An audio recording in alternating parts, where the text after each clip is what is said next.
Hassan Khaire is a very prominent Somali businessman. And he's been working in Somalia or on Somalia issues for many, many years. He had been working with the Norwegian Refugee Council, helping refugees, and also he's been involved in a number of very important business ventures. He works currently with Soma Oil. And he was recently targeted by the monitoring group, very unfairly, where they alleged that he had connections with Al-Shabaab. These allegations were completely false and malicious, and they were part of a smear campaign by the monitoring group to try to eliminate Soma Oil from Somalia and destroy the reputation of Mr. Khaire, as they've done with so many Somali citizens in the past, unfortunately. Okay, well, why was he targeted by monitoring? What do you think? Well, I think it's clear. First, I would say they had absolutely zero evidence against him. They claimed that they had evidence, but it was very clear when they presented it that it was fabricated evidence and really was not at all reliable. So why they targeted him, I think it's because he is working alongside many other Somalis across the country in civic groups, women's groups, civil society, government, business. He's working to rebuild his country. He's a strong Somali nationalist and wants to empower Somalis to find Somali-led solutions to the problems of Somalia. The monitoring group doesn't like those kinds of people. They want to undermine the government. They want to undermine people working in tandem with the government to help rebuild. And so he was a target, like so many well-meaning Somalis before him.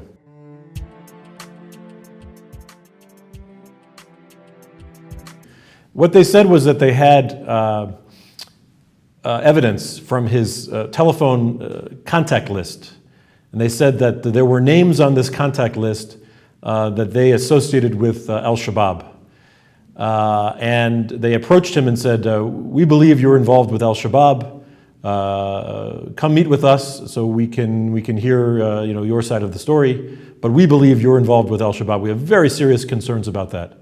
Of course, Mr. Khaire was confident that he had no such links to Shabaab.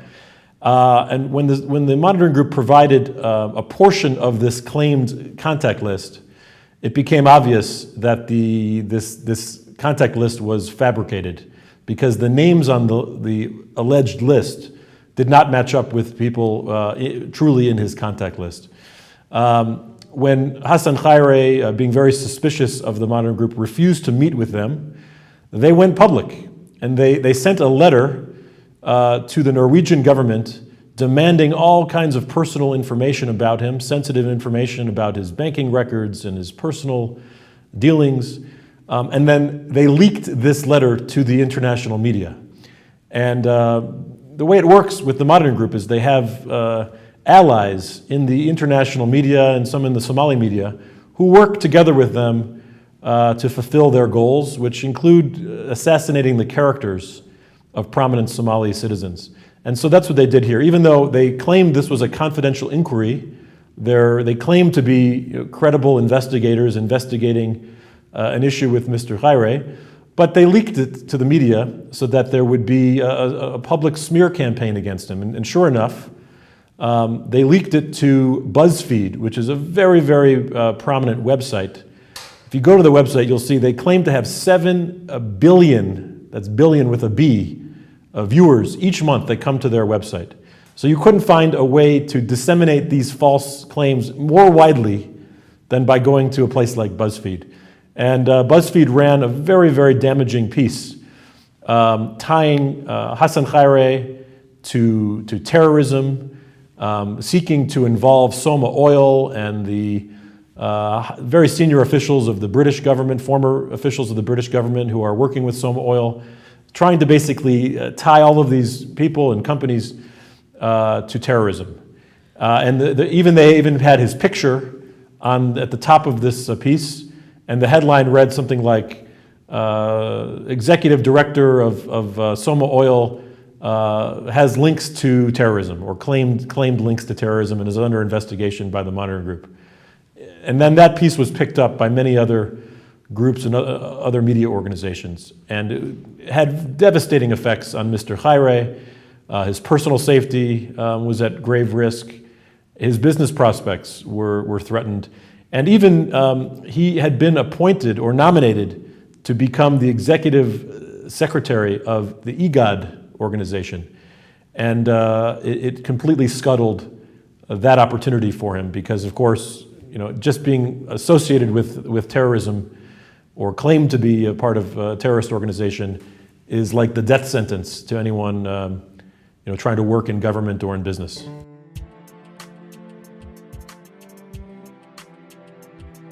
Well, Mr. Khaire approached me because he knew that I was a lawyer who had worked to battle the monitoring group in the past, and that there was no one better to go after the monitoring group and defend him than me, Mr. Khaire felt. And I was flattered to receive that phone call. And I, of course, did my own investigation, my own diligence, and quickly learned the true story, and was very, very comfortable and confident in working with Mr. Khaire. That he, again, he's unfortunately on a long list of people unfairly targeted by this monitoring group. Even myself and my law firm several years ago were targeted by the prior monitoring group led by this person named Chopra, who was the head of the monitoring group at the time, who was retaliating against us for a very critical piece of work we did against the monitoring group in 2013 when we took apart piece by piece a report that they issued in 2013 criticizing the central bank at the time of being a slush fund. Those allegations were completely false. We exposed the frailties of that investigation and the incompetence of the monitoring group. Then Mr. Chopra and his group retaliated against us. So we've already fought those battles in the past, and we were happy to fight again because we feel very strongly that what this monitoring group is doing and what it has done in the case of someone like Mr. Khaire, also Mr. Zubair is another case where I'm also working for Mr. Zubair, who is a government official in Somalia accused of being a suicide bomber. How can you be a suicide bomber if you're alive and well and you're working for the Somali government? But nonetheless, 2 years ago, they said he was a suicide bomber in an attack in Puntland. Had any investigation been done about that, they would have quickly learned that a different individual was quickly identified, actually, as the real suicide bomber. But for 2 years, it was out there in the public domain and the media that Mr. Zubair was the suicide bomber. And the monitoring group even put his passport photo, his copy of his passport, in their report. So it's things like this that we're fighting against, and we've done it in the past successfully, and we were more than happy to join this fight.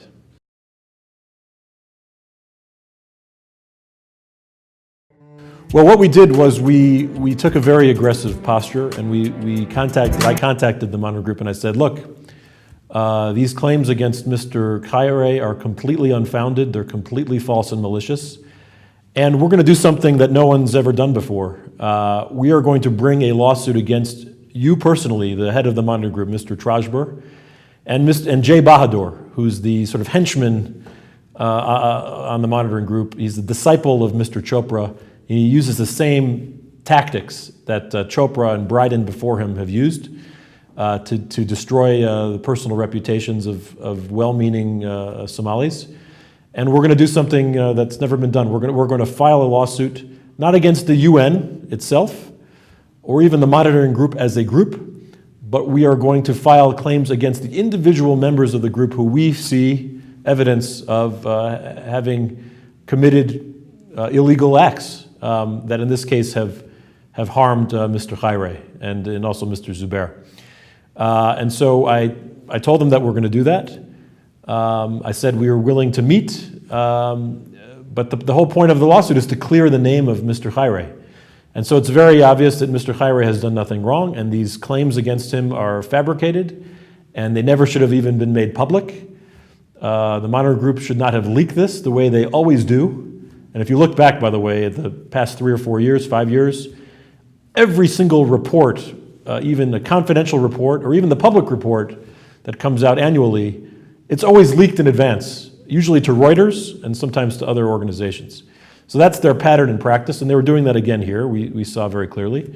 And we said, look, we can either fight for 10 years in court on this, or you can spend 10 minutes and write a letter clearing the name of Mr. Khayre, because that's really the primary thing we're looking for. We also asked for compensation, because this really has caused a very severe harm to Mr. Khayre and his well-being and his financial situation. We had a meeting. They listened to us, but they were defiant, and they were refusing to do a letter, and they said, we don't do letters, and we can't issue anything publicly. I said, that we don't believe that. You can do a letter, and you will do a letter if you want to avoid this case.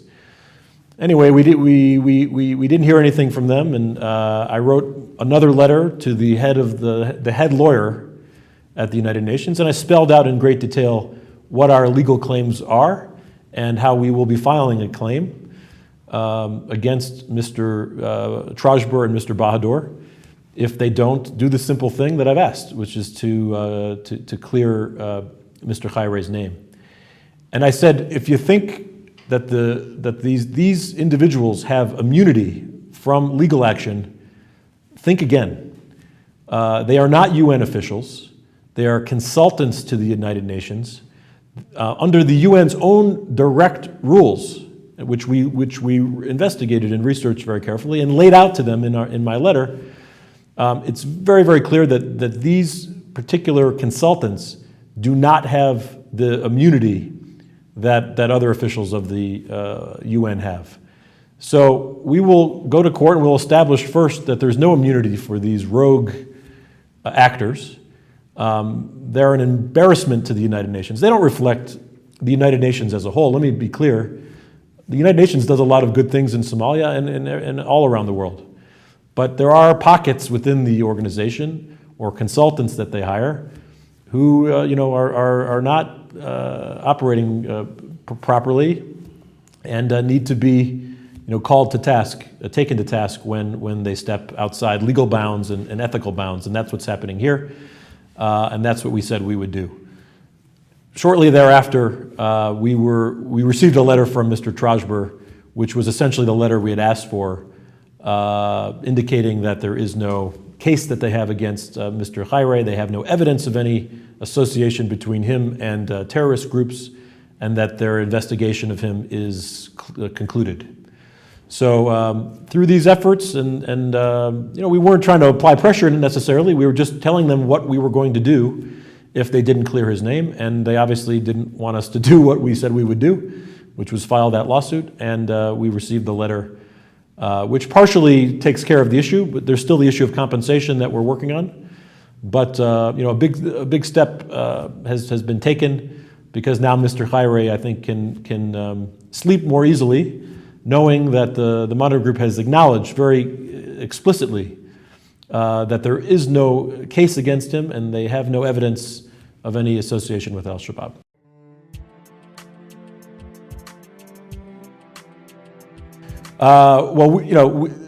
We have challenged them before.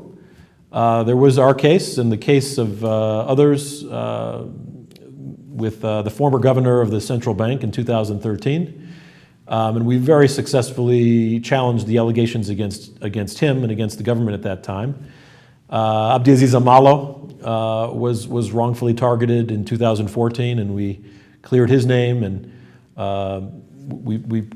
we spoke up against Mr. Chopra and the members of his monitoring group, and they were all removed, or they were not reissued, they were not reappointed. So they're gone, and a new team came in. Unfortunately, some of the members of the team, and I don't know about all of the members, some of them seem like they may be okay, but a few of them were carrying forward the same kinds of tactics and methods that are really unethical and go way over the line. And they were continuing those efforts, and so we're fighting again. So there's been some precedent, usually, mostly with us, fighting them. Unfortunately, not everyone has the resources and the will or the know-how to fight this kind of battle. But we've been helping, and I think you see now more and more Somalis standing up and saying we can't tolerate this kind of monitoring group any longer. You can see several months ago there were widespread protests all across Somalia, in many cities across the country. People standing up and saying, no more to the monitoring group. We should eliminate the arms embargo. We should allow the Somali government to build its military, reduce the dependence of the Somali government on foreign aid, and dismantle the monitoring group. Because what the monitoring group is doing, in the opinion of a lot of people, this is not just what I say, other people who I have nothing to do with across the country have spoken up very loudly and said, when the monitoring group calls into question the reputation and the credibility of well-meaning Somalis who are trying to develop the country and build buildings and bring development to the country, to build roads and schools and hospitals and all the things that a modern country needs. When you call them corrupt or you accuse them falsely of having ties to terrorists, you chill the ability to grow and develop the country. So a lot of people are seeing the monitoring group as opposed to and stifling of the development of Somalia. And so, there's a groundswell now of support for the idea that the monitoring group needs to go.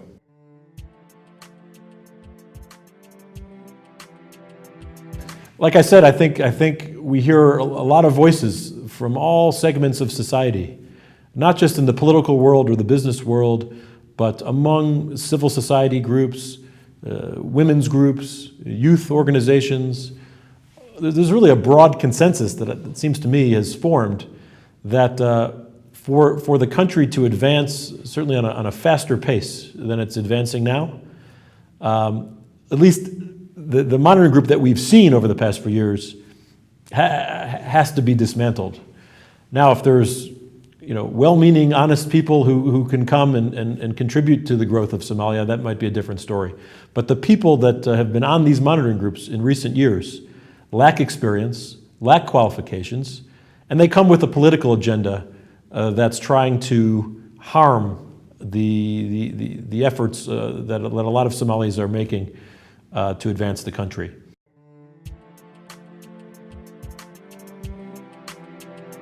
Personally, I think that we're going to see some changes made. I think, first of all, there's efforts that I understand, even the current Somali government may be making to declare persona non grata some of the members of the monitoring group who have been causing problems, not just current members, but former members. One thing that I think people are raising now is the issue of the revolving door. There are people who come onto the monitoring group, they work for a year or two to stifle the progress of the Somali government and maintain the supremacy of international organizations that are receiving large sums of money to work on Somali issues. A lot of that money does not actually come into Somalia or benefit Somalis directly, but goes to overhead and other expenses for these international companies and contractors.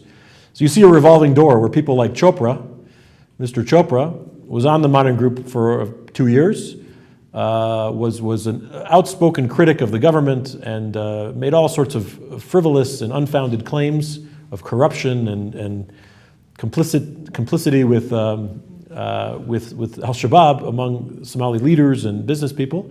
And then he goes to work for a British contractor who's overseeing the British donor aid into Somalia. So you see conflicts of interest and you see this revolving door, and I think people are standing up to that now, and I think you're going to see changes made. Even His Excellency Hassan Sheikh Mohamud, who was on the floor of at the UN Security Council a month or so ago, and he said that the mandate of the monitoring group needs to be dramatically narrowed. Maybe it should be eliminated at some point soon, along with the arms embargo. So I think you see a change now, and I think you'll see changes to what happens with this monitoring group.